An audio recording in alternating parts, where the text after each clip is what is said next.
صرف ہندوستانی ہی کیوں بلکہ بلوچ سیاسی کارکن نائلہ قادری بلوچ نے بھی ہندوستانی فضائیہ کے حملے کی حمایت کی ہے۔ انہوں نے ہندوستانی عوام کو اس کی بہت بہت مبارکباد پیش کی۔ نائلہ بلوچ نے کہا کہ آخرکار ہندوستان نے اپنا دم خم دکھا ہی دیا۔ بلوچ باشندے بھی پاکستانی آرمی کے ظلم و ستم سے بے حد پریشان ہیں۔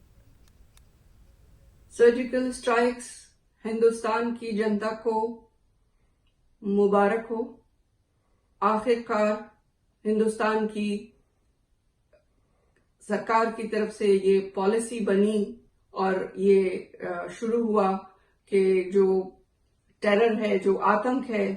اس کو روکنے کے لیے ہمیشہ جو ایک خاموشی تھی اور پاکستان کی طرف سے جو حملے کیے جاتے تھے، ٹیرر کے مسلسل حملے کیے جاتے تھے، لیکن اس کا کوئی جواب نہیں تھا، کوئی ایسا جواب نہیں تھا،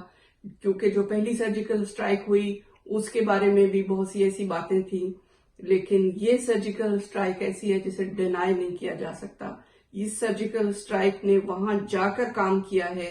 اور یہ جو آتنک کے گڑھ ہیں، یہ آتنک کے گڑھ جو ہیں، یہ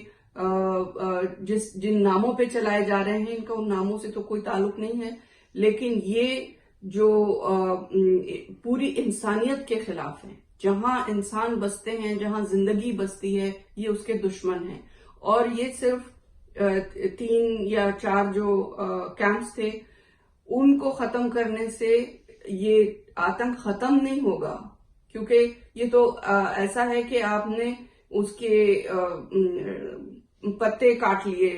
جڑ تو اس کی ہے، اس کا تنا اور اس کی جڑ جو ہے وہ پاکستان کی ملٹری، وہ پاکستان کی GHQ میں ہے، جو اس آتنک کو بناتے ہیں۔ تو ہمارا بلوچوں کا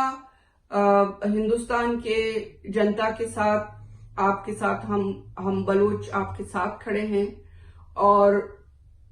آپ ہی کی طرح بلوچ بھی پاکستان کے آتنک سے ہر روز ہم اپنی جنازے اٹھاتے ہیں، ہم ہر روز لاش